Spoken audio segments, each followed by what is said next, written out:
So it's all to play for still. I think so. Do you want to bet against us?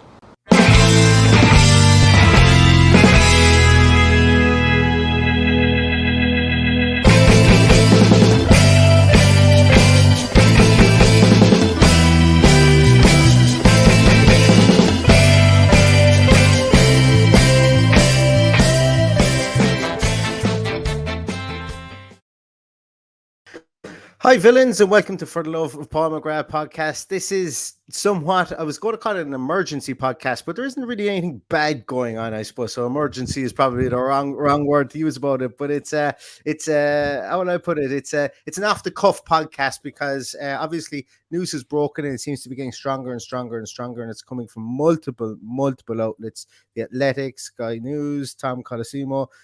All these guys reporting now that Steven Gerrard will be announced as the Aston Villa manager in the next 24 to 48 hours.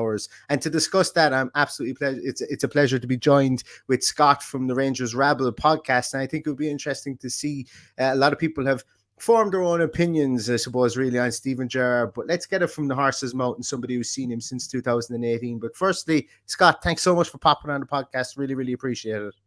No bother, it's my pleasure. No bother. So this is probably a bittersweet one for you because obviously we get to talk about some good times that Steven Gerrard has brought back to Rangers, and he has been a major catalyst for that.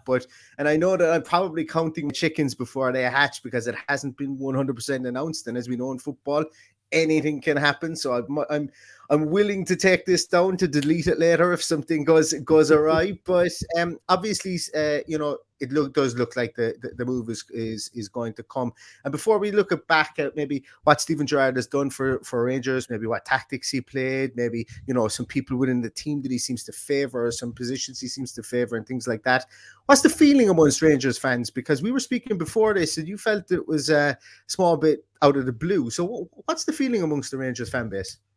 I think there's a big division between the fan base at the moment. Majority of fans are gutted, to be fair. We didn't want it to happen, but we always knew it was going to happen one day. We just didn't expect it to be Aston Villa. We always thought it would be Liverpool. And I think a lot of fans feel let down, some feel betrayed, some just feel disappointed. It's not really sunk in because it's like, why would they leave Rangers? We're Rangers, and it's just a fan point of view. From a football sense, you think, well, he's done quite a lot with us. He's brought us back to the forefront, and he's been offered the chance to go to the Premiership with a big club in the Premiership. And if he does well there, maybe he'll get his dream job, which we all know that's what he wants. So it's kind of mixed emotions. It's, to be honest with you, like I said, I'm gutted just because a Rangers perspective, and because it's midway through a season. I mean, we've got our next game's a cup semi-final, and to think making up the manager for that, it's quite hard to take in. But I suppose that's football. And when you say your fans are divided, it's an interesting one because, believe it or not, the Aston Villa fans are divided as well. Some people really, really want him. Some people are, and I'm going to be honest with you, I'm probably about 33% in the camp of, I'm afraid of a gamble. I'm afraid, and I think this potentially could be a gamble just based on everything from an experience point of view, and in not having managed in the Premier League, obviously playing 510 games or whatever in the Premier League is different, but managing the Premier League is different. But I think a lot of people are either it's very much yes or no with Dean or with Steven Gerrard, and I think it's because a lot of people, me included, I absolutely loved Dean Smith. I thought Dean Smith was going to be here. He's going to build a dynasty. And my biggest thing with him, and as you mentioned there, was that my biggest thing with Steven Gerrard is that the clock is ticking. The second he comes in the door, the clock is ticking on when he's going to be leaving again. And that's just and that's a simple thing that I will get over with results and with winning and with good football and with good transfers and raising the profile of the club. Absolutely, I will get over that. But I think it's okay to have that kind of healthy skepticism. But you mentioned the Rangers fans had that there was kind of split down the middle. Were some people happy that he was leaving? I don't mean that way. I just mean some people are saying, well, if he goes, best of luck to him. Some people are saying if he goes, oh, I hope it doesn't do well. And I think it's just your first comment you think, the first thing that's in your head, because as a fan, you don't want that to happen to your club, no matter who you support. When you like your manager, you like certain players, you're never happy when they leave. at the end of the day, they always might leave, but it's when you get that point that you think they're leaving. Because the Newcastle Yeah. job came up earlier, and he said he wasn't interested. Uh, Other jobs have come up in the past, and he's been linked, but nothing's ever came of it. This one came up, and to be honest with you, I didn't even bat an eyelid. I thought Aston Villa, they won't be interested in him. He won't be interested in Aston Villa. And then suddenly overnight, it grew arms and legs, and I thought, oh no, it's going to happen. And by the sounds it is going to happen, and we just have to move on. But it's still not a thing you want to happen. Like I see if it was the end of the season, I'd be great. I'd be happy for him and saying on you go because it's mid-season. Our season could suddenly take a turn for the worse if we don't get a right man in, and you probably feel the same as well. And it's just a football thing. You put your team first. If you think of it in that way, or you think of it in a unbiased when you think, well, good luck to him. So I think it's a bit of both. We knew it was going to happen, but if he's going to go one day, and if he goes to Aston Villa, like by all accounts, it's going to happen, then to be honest with you, I think he will do well because he's going to be a first class manager. Yeah, and I don't doubt the stature of the man, the demeanor of the man, the respect that he commands. Because let's be honest with you, there's very few footballers, and I mean this even like there's been a lot of footballers that have been very very successful in the English game. There's been a lot of footballers that have been very successful in the European game, but they haven't been able to command respect, and they haven't had this.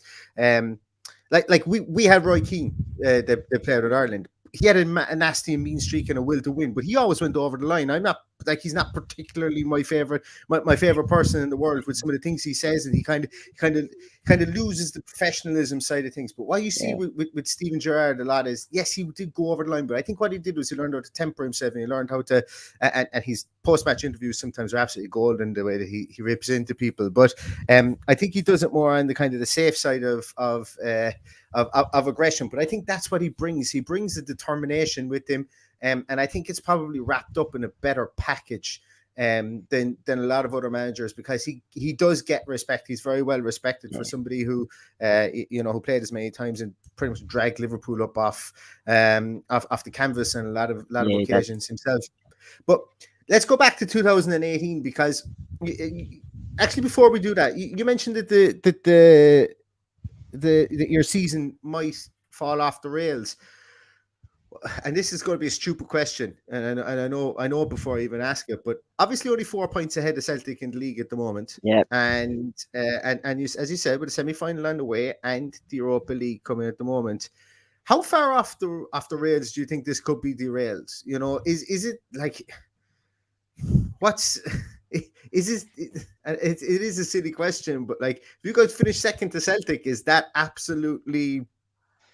Even given, like, would anybody give the club a small bit of rope and leeway to say, well, we lost Gerrard midway through the season, or would it be a case of this just can't happen regardless? And I know it's a silly question, but I'm going to ask it anyway.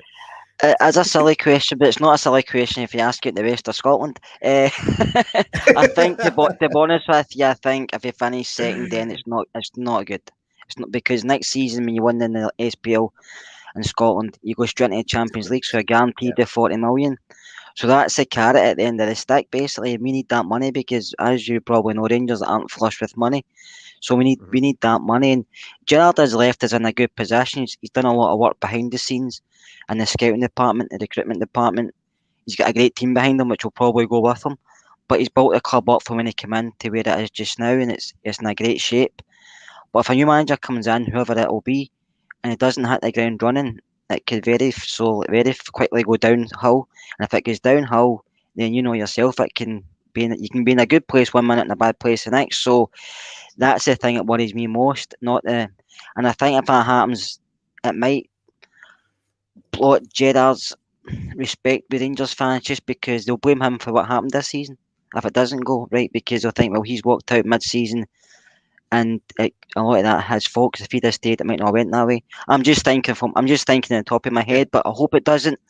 But there's a lot of ways football fans think, as you know, and sometimes a lot it's nonsense, but that's what we get for football fans, because we think we're emotions before our brain. Yeah, and that's very very true, because it is. I don't think there's many more emotional. I was going to call it occupations, but obviously it's not. But there's no pastimes, I suppose, than being a football fan or a sports fan, because a lot of people, like me included, I very rarely think with my head when it comes to making a decision about my football club. It always comes with my heart, and it's very difficult to do that. And sometimes anybody who watches the podcast an awful lot will hear me turn around and at times check myself and start talking about context and talking about nuance and things like that, because sometimes if you don't, you just kind of like you never see the wood from the trees. But that's a really, really interesting piece that you mentioned there. And let's talk about what Steven Gerrard has done for, and you've touched on it a small bit there, what's done for Rangers Football Club at the moment. Obviously joined in 2018. Celtic obviously pulling up trees up there in Scotland. 8 in a row turned into 9 in a row. It's 7 in a row, turned into 8 in a row, turned into 9 in a row. Yeah. And then obviously he broke the 10 in a row streak. What do you think? Like when he came in 2018, what was the fans' thoughts on him coming in? Was it very much just a case of this is going to raise the profile of our club? What's he going to be able to do, or what did fans think of the signing in 2018? I think in 2018, you got to remember we were coming off an awful period of being down in the third division, being in liquidation, being hit from pillar to post, which wasn't great if you're a Rangers fan. Steven Gerrard came in after a couple of managers were useless, to be fair to him. That's been good to them. He came in for Liverpool's academy. Never been a manager before at that level. He came in, but he had an aura about him, like you said earlier. He came in straight in the door, and he just commanded respect. And the things he spoke and the way he spoke, it got your hopes up. And you thought, this could actually work. And then we seen some of the players he was trying to bring in, the way he was trying to play. We didn't get the results. We didn't always get the results. I mean, we didn't win the league for the first couple of years he was there. But you could see slowly it was happening on the pitch and off the park. And the European results from the get-go were always really good. I mean, we're doing really well in Europe. We made a bit of money from the European ones, and especially Europa League. We've done really well. Get out into the group stages and stuff, and we're going away to Benfica and getting results, and getting to Holland and getting results, and going other places, and we didn't really fear anybody. It just seemed to be in the league, the Scottish League. We struggled at times against other sides, but last season it seemed to click for us, and we went through the season undefeated, which was probably never happen again for us. And we won the league, which was superb, and we just thought then he's going to kick on because signing a new contract. We thought he's going to kick on, he's going to get another league title, maybe win a cup or two, and takes a wee bit further in Europe. And obviously that's been maybe derailed now, but it's just everything he's done with the club. He's made the club more. I can't even think of what at the moment. He's just made the club more attractive to people that's going to come in as a manager or anybody outside the club. Before it was the people behind the scenes didn't have a clue what they're doing. There was no recruitment there. There was no scouts there. But he brought all that in, organised it. He's brought in a lot of background staff from. A lot of them came from Liverpool as well, so they kind of knew the squad. Gary Mack knew the club because he's Scottish, but he knew what the club was about, and he just brought in people that knew the size of the club and what to do, and that's what they've done since they've been there. And they made Rangers enjoyable to watch again, enjoyable to go and see, whereas before it wasn't, and that's what we would thank him for. Obviously, we're not happy he maybe leave, but everything he's done since he's came into the club, to me, has improved the club, the position the club's been in the past. And you mentioned that you brought in some backroom staff, and I think this is what an awful lot of Aston Villa fans are. And this is what's really turned my perception. I will be honest, like everybody knows, everybody listens to podcasts. I said I'm a small bit underwhelmed. I think that we were at the crossroads of needing somebody that had obviously a big aura, which Steven Gerrard has. That's never in question. It was the experience part, the actual managerial experience piece was what was catching me, because he's got 2.5 years of experience managing in a league that, look, as I say, the expectations are different, and we mentioned it before. It's going to be different when it's in the Premier League too. So that's really where I came from. But then, obviously, you peel back. It's like an onion. You peel back the first layer, and then you see, oh, wait a minute, he's more so kind of a figurehead and more of a manager than a coach. And then you look at the likes of Beale, and then you look at the likes of his relationship with Tom Culshaw, and then you look at, wait a minute, Gary Mack is in there, and Gary Mack is keeping him on the straight and narrow because he's made every mistake he could possibly make at Leeds and Coventry, and obviously he knows what it's like to manage in the Premier League, albeit for a small period of time. When Gerard Houllier is had his heart issues at Aston Villa. And then you're kind of going, there's a bit of experience here. So not only has he surrounded himself with those pieces, but then he's also embraced the new side of the game with the likes of what's his name? It's going to come to me in a moment. Scott Mason is the performance analyst, and the other guy, what's his name? Jordan Milsom. Yeah, those guys. And you look at them and they all seem to have good reputations. But talk to me about them, because I suppose really you'll know an awful lot more about them than I can read on pieces of paper, because that's very much the opinion based of somebody who is forming their opinion as opposed to somebody who's watched them in and out for the last 2.5 years. How much does he rely on his backroom team, I suppose, is the question I'm asking. I think you're right. Like any manager, he relies on him a lot, and the manager and his backroom staff. And I think the backroom staff he's assembled at Rangers is first class, to be honest with you. And especially Mick Beale. I think Mick Beale will one day go out and become a manager himself. But I think at the moment he's happy. He's been a coach all about Europe, Mick Beale, if you look at his credentials. And I think he was even in America or South America at one point. So he knows his stuff, and he sets out. I mean, he's probably the one that does the most tactics against other sides in the way we play. And it's just he sets us out really good. Gary Mack's I think he's more of the pal between the coach and staff and the players. I think he's more of the middleman between the two of them. He gets it. I think he just the middleman, and Tom Culshaw is there just backing up Mike Beale. But the training sessions are very hard, they're very intense, and they want them to train like they play. So, which is a good thing in my eyes, because he doesn't want a lot of Mickey taking or a lot of carry on at training. He wants them sit out, practice things, do things in the training ground.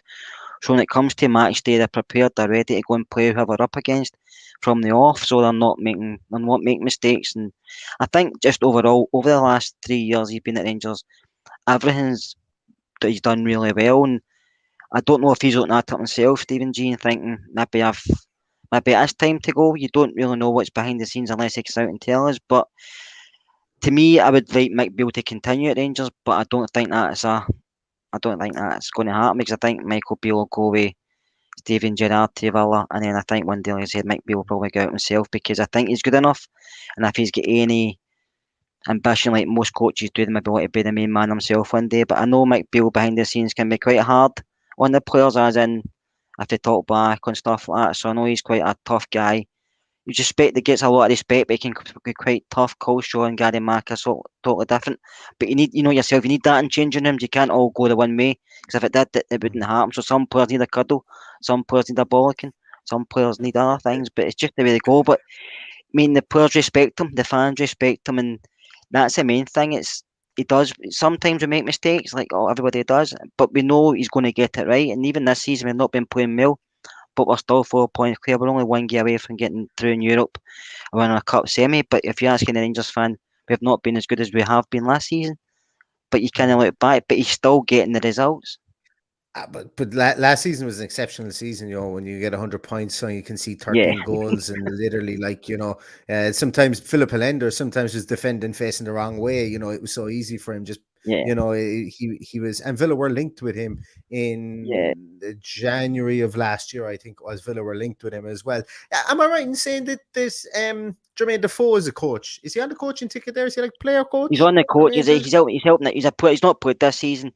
I know he's been working with Sky, but he's also helping out the academy, set up coaching wise and stuff. And he's an experienced guy to have about, because on his day, Jermaine Defoe is probably still the best finisher at Ibrox, because we all know how good a player he is. And even when he played him at his age, when he go in the park, you always thought he was going to score, because that's the type of player Jermaine Defoe is. But having him around the training ground is really good for young players as well, just to see. So the setup at Rangers is really good, and I think that's what's most, I won't say annoying, but most disheartening. All the guys going to be leaving, because they're so good to have about the place, and you can see while they're there, we're always going to be challenging, we're always going to be trying to win things. Whereas when they're not there, are we going to bring in the likes again? Because we don't know, with this board and with the director of football, we don't know if he'll be able to bring in the same type of quality, because we know ourselves, and you probably know yourselves, we're not flush with money.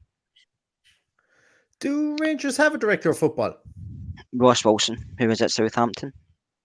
Ah, yes, you're right. The reason I asked that is because Obviously the structure at Aston Villa, and I actually asked you this beforehand, and I started speaking to you about this before we actually went down the podcast, and I completely forgot to ask you if they had a sporting director at Rangers. But Villa are really set up in the continental model whereby they've built the structure around, and Dean Smith, to the best of my knowledge, Dean Smith wanted this, and it ended up being his biggest vulnerability at the end because all the other departments obviously are now in place, and then it was a case of, well, we take out the manager, we can drop in another manager here, and the interesting point is that obviously, and I mentioned it to you beforehand, but as is my way, sometimes I don't give people enough time to answer me sometimes, which is a bad trait to have as a podcast host, Scott. Believe me, it's a bad trait to have. But with somebody being as kind of headstrong as Steven Gerrard, as determined as Steven Gerrard, how has he worked in that structure? Once again, probably a silly question because it's brought a lot of success. But what was the relationship between him and Ross Wilson? Who was ultimately doing the football operations, so to say? Or was there a recruitment team involved with Steven Gerrard, or was he given the full reins?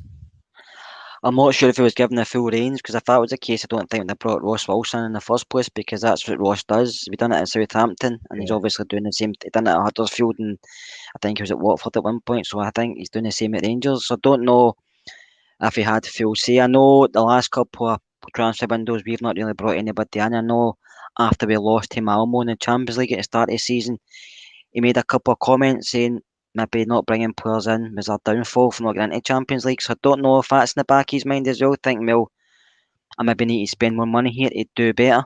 I don't know. I'm just thinking back just because all this has come up. So I don't know if that was an issue. But I think it works fine. It'll work fine if you're successful. I think if anything, probably same with Dean Smith, I think if anything goes wrong result-wise or player-wise, or maybe a player comes in, it maybe doesn't say eye with the manager, but the sporting director likes him, I think the things can be an issue. But Steven Gerrard is a different type of person, I think, from Dean Smith. I'm not saying Dean Smith doesn't command respect, because I think he's a very good manager, and I've seen a few comments saying would he take him to Rangers, and yes, I would take him to Rangers. But I think Steven Gerrard is the type of person, because he's a captain all his career as well, he commands respect. He'll give it out, but he commands it as well. So I don't know if that would be an issue. I don't think it will be Villa, because Christian, is it Puzzle there, and he knew him from Liverpool days. So I think that's a softener for him as well, because he knows somebody there as well, and obviously Gary Mack's been there. So I think sometimes you read too much into things, and I think it would be okay unless obviously the results are really bad and he was looking for more money to spend. But I don't think it should be an issue with Villa, because I think Villa are quite well off at the moment. Yeah, absolutely. You mentioned comments there. Let's have a look at some of the comments there, see if you can maybe answer some of the guys' questions, or if the guys have any answers for you. Actually, when I sometimes when I go down through the comments, I lose track of where the comments are, so I do apologize to anybody. So this is an interesting one. I think Rangers fans feel a little bit like Villa fans did when we call, well, not us, but Villa fans start to call Jack Grealish Joe Grealish. I can't even remember why. I think there was some sort of meme whereby somebody pronounced his name Joe or something. I don't know what it was, but would it be fair to say that you kind of always, he was going to go at some stage, but maybe the timing isn't the right time, and that's how we feel about Grealish at the moment. That's probably correct. Yeah, we always knew he was going to leave, but didn't expect it to happen now. Basically, we thought it may have been a season and a half later. Didn't expect it to happen at this moment in time. I'm going to leave it on the screen so that whoever owns that name can pronounce it themselves, because I haven't the clue how to go about that. It's a gamble, a massive one, but if it works, we'll be dusting off our passports, and if it doesn't, then Purslow will come under massive scrutiny, and rightly so. I can't disagree with that, because I think this is very much Purslow orientated, which I think is fair enough to say. But as you say, we're all striving for success, and if we're dusting off the passports to not just come over here for a pre-season trip to Ireland, if we're dusting off the passports to go to continental Europe, well, then I think everybody will be absolutely delighted. Although I do want you guys to have to dust off your passports to come for a pre-season trip to Ireland as well. That would be quite cool, so I don't have to do much traveling. Aaron says Dean Smith's gone. Let's move on. Gerrard will demand respect, be a big plus when players look to sign for us. And his backroom staff is fantastic. He's a cool, plays a 4-3-3 up the Villa. Is it strictly a 4-3-3? You know, I did a bit of tactical analysis on him myself, and that's what I saw. But is it strictly a 4-3-3? And has he always played that formation? It's 4-3-3. He has also since he's been, but it does change. He can go with two sitting, one just behind, but there's always three up front, and they can interchange at times as well. He likes his wingers to attack, so the midfielders do come inside at times as well. So, and he does like to press. So he plays an attacking type of football. He likes to keep the ball. He likes to move the ball and pass the ball. When we play at a high tempo, we're really good. When we slow the game down, we're not really good. That's when we get caught out. But when we play at a high tempo, we're really good to watch. And that's the way he likes to play. And he likes his fullbacks to get forward. I don't know if you've watched Rangers, but he likes his fullbacks to get forward because last few seasons, most of our assists have came for the fullbacks. And last season, one of our fullbacks was one of the top goal scorers. So he likes his fullbacks to get forward. We've got players that can play across the middle. They can interchange because they can play either as a 10 or an 8 because they're that good at footballers. And you've got Stephen Davis, who's at Villa, sitting there as well. Yeah. He sits in the middle of the park, still playing the same game every week. Stephen, even though he's 36, you still get the same. He reads the game really well, Stephen, and he just keeps things simple and keeps the team ticking away. But you've got Morelos up front who can hold the ball up. He's not been great this season, but he can hold the ball up. But the other lads round about him, they can go left, they can go right, they can sit, they go forward. So the teams, when the team operates well, we're really good. But he knows how to play. It's usually a 4-3-3, but if you're having to sit deep, we will. If we plays two holding midfielders, then the third man goes behind the forwards. But it's usually a 4-3-3. Good, because you mentioned a couple of things there as well. Because last year, I think when Villa played with high tempo, they got results against the likes of Arsenal, Leicester, Liverpool, and nearly every podcast we hark back to the days of the 7-2 because it doesn't happen. It doesn't happen too often. But when Villa played at a rip-roaring tempo and did get their full backs involved, even though we did have Jack Grealish in the field, when you got them involved, we were a different animal. So it seems that our play, I very much think our play has slowed down an awful lot this year, but we do have some really speedy players in there too, which could be utilized for sure. Where else are we? Sorry there, guys. Dean says they couldn't agree more. If he comes in, it's already a countdown to when he leaves and takes our best players. I'm thinking the same. And there is another one here from Paddy, my usual co-host. Paddy here asked a question. Would Scott be worried about us taking the likes of Ryan Kent, for example, in January? I would be, yeah. There's a couple of players at Rangers I would worry about leaving. Conor Golson's still not signing the contract. I don't think he will. Yeah, I think he wants back down to England. He's a centre back. Ryan Kent's obviously, and Glenn Kamara's another one. They're two players who could perform at a higher level. And I even say in a better league. I mean, they've done it in Europe for us, but they can perform in a better league. And it's just the worry you've got because these guys are good. And then if they see the manager going, they might think, well, depending on who your manager is, they might want to go in and try their luck elsewhere. It's at the end of the day, it's a job for these guys, and I know we're fans and we get a bit over emotional, but it is a job for these football players and managers, and they do what they can the best of their career. They take the jobs when they get a chance that might not come around again. So you look at, I try to look at it that way because if I look at it through blue tinted glasses, I get quite angry. So I try to look at it the other way, so I'm not being as thingy because, I mean, I've seen a couple of comments saying if he goes to Villa and fails, he'll not get a Liverpool job. But if he stays at Rangers, you can look at that and say, if he stays at Rangers, we don't win the league, and he's not going to go to Liverpool either. So he's probably looking at himself. And I mean, to me, nobody's bigger than Rangers, but that's just my own personal opinion. But the Premiership's far bigger than the Scottish League. So if he does well in the Premiership with Villa, get him mid-table, get him into Europa League, then he's doing really well because English Premiership, there's so many good teams that can beat each other, and it'll be a hard job for him, but I think he is a man to do it. Fashion Sakala, is he somebody that you'd be disappointed to see leave? I know he's just come into the league. Not at the moment. Ryan Kent, you can buy Ryan Kent if he offers us 20 million.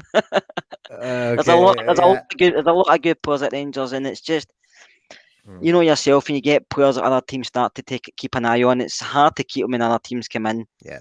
But it's just the nature of the beast of football. But I hope they stay. I even hope they stay until the end of the season. I'll be happy with that. I don't want anybody to leave in January, but I think they might do. Yeah, and well, I don't know. Look, I think our board are going to have to put the money where their mouth is. Whether that is to purchase players from Rangers that he's happy with, that Steven Gerrard is familiar with, or whether it's maybe buying other players from the continent or wherever. I think our board will have to upgrade our midfield. To be honest with you, Steven Gerrard brings his boots with him along with Gary Mack and Jermaine Defoe. There's 3 signings straight away. And I know there's probably 1,000,001 jokes being made in the comments somewhere along the lines of that. Yeah. Here, that was a cheap joke to make. There's a couple of other ones here. Just while we're looking, I'm not going to lie, I'm actually quite excited by this excitement in Gerrard. We trust George White. Good to have some Rangers fans watching. Villa's a downgrade. How would he leave for a relegation club? He's guaranteed Champions League football at Rangers. He's guaranteed Champions League football if Rangers can finish ahead of Celtic, which at the moment are 4 points ahead of them at the minute. But look, as I say, that's why we're having the conversation, George, and that's why I have the wonderful Scott here and to talk to us. Broken says, I hope we get Gerrard. If he's coming, the board must be offering a forward spending vision for us. Rangers were miles behind Celtic, and he did the job, I presume. He was super loyal to his club as well, up the Villa. Yeah, that's the thing. He was super loyal to his club, which is the club everybody thinks he's going to manage at some stage, which for me isn't a massive positive. But and he has realistically he hasn't been lying to Rangers now. What about saying that comment as he came out 3 weeks ago after the Newcastle link and says, I'm loyal to Rangers, I'm going to be here, I'm happy. And this just come out. I think that's why more fans are more upset. If he never said that 3 weeks ago, I think it might have not been as bad, but coming out 3 weeks ago and saying, I'm loyal to the club, I'm loyal to Rangers, I'm going to be here for a while, and then this comes up, sometimes it's better not to say anything. Yeah, you're right. And look, we as Ben says here, it's not official yet. Let's stay calm. Yeah, as I said, this is preempting it. As I said, I might have egg on my face here. I might need to delete this half an hour again. Dave MacArthur says Gerrard goes to Villa and doesn't work out. Kiss goodbye to the Liverpool job. I think that's fair enough as well. I think it's a gamble as much for him as it is, because like he could stay at Rangers and he could have European football and he could, battle out with Celtic and maybe win every other year. I'm sure you want him to win every single year up there in Scotland, but he could pad the CV for the Liverpool job. So this is fraught with danger for him as well. I'm not saying that he's doing the right thing for himself coming to Villa, but it's like he's making a ballsy move if he does come down here, because he needs to turn us around in a short space of time as well, which is going to be interesting. Stuart says, as a Rangers fan, thank you to Stephen. Yeah, I think that you guys would be thankful for him for breaking the 10 in a row. Where are we going? Gerrard would be a big loss, but Beale would be bigger. Yeah, we mentioned that earlier on, that McBeal seems to be the jewel in the crown that he brings with him. And I'm hoping to have somebody tomorrow to talk. I'm hoping to do another podcast tomorrow with somebody who has a very intimate knowledge of McBeal, and we'll be able to talk about him and speak about his methodologies and stuff like that, because it's a really intriguing character for me. And Culshaw as well. I read a lot about Culshaw and how he didn't make it at Liverpool, and in fact, I think he was a year ahead of Stevie G. Steven Gerrard. I'm going to have a swear jar here that if I say Stevie G, I'm going to have to put like 10 quid into it and donate it to charity at the end of the season, because I don't like even being called Stevie G. Steven Gerrard. But apparently he was in the Liverpool system when Gerrard was there as well, and it just didn't work out for him and stuff like that. So he's an interesting character too. But yeah, interesting one on Beale. Where are we going here? And that's when Dean Smith would be a massive success at Rangers. They'd love him up there, and like he's been linked to the Rangers job already. Adam McCoist was out beating the drum for him in TalkSport, I think, today for Dean Smith, and I think you guys would love him up there. I think he's done a great job with Villa. I don't think he's done anything wrong. I know I didn't watch him every week, but every time I watched him, even in match of day, they always played really good football, Villa. And I even like Dean Smith when he was at Brentford. He done a good job there as well. So, man, but respect for the guy. I thought he'd done a great job with both teams. Yeah, and he did. And look, you're talking to one of the bus conductors of the Dean Smith Forever wagon here, So, as I've said before, I have t-shirts printed that never saw the light of day with Smith in the back of them. So it was bittersweet sorry, it wasn't bittersweet. It was very bitter actually when the day that he left. I wasn't the happiest Villa fan in the world the day he left, but I'm sure he's going to go on to do some great things as well, and with other clubs too. There's a couple of people saying there in the comments as well there that this hasn't been properly announced by either club, and we know that at the moment, but there's a lot of smoke on this one. There's 6, 7, 8, 9 different outlets have said that it'll be announced in the next 24, 48 hours. So that's why we're chatting here as well. You mentioned as well that Rangers were, I suppose, and don't take this the wrong way, but Rangers they learned from their past mistakes, and that they're kind of pinching the pennies at the moment, and they're not spending within their means, because obviously they don't want to fall victim of like they did 10, 12 years ago. But prospect of money to spend will be the ultimate test whether Gerrard leaves or not, I think personally. And just on this one, James, I think Gerrard will have a fair war chest to go into as well. I think we're talking over the next 2 transfer windows. I think he could have ended up towards 100, 150 million again. Our owners they're loose with the purse strings as long as we stay within financial fair play. And I think that they need to spend now, because the fans are so split down the middle between we wanted to keep Smith, and we want Steven Gerrard, that you're going to need to regain the narrative from whichever side you want to, but specifically from the Dean Smith side, you're going to need to regain the narrative with a couple of signings, and I think that just absolutely has to happen, so I think money will be there, and money is no object for Nassif Suarez. He's dripping in it, which is always good to know. We're going to finish up here in a moment, guys, as well, but just before I finish up with Scott, I had a great question to ask you now, and I've completely forgotten it. This is awful TV. I'm going to have to go into live. Exactly. Yeah, I should have written it down. But with Steven Gerrard and oh yes, this is what it was. It was to do with his post match interviews and so on, and he gets salty in the post match interviews. Let's not sugarcoat it. He goes for the neck. Yep. Do you think that has influenced referees positively for Rangers with regards to on-field actions and so on? Or do you think it's a negative that he does it? I don't think it's a negative. I think he just speaks his mind, and if he thinks something's not right or something's went against him, then he comes out and says it, which is fine. You should be able to do that. Referees, to me, in Scotland, one week they can be really good referees, the next week they can be really bad. You can get decisions, you can't get decisions.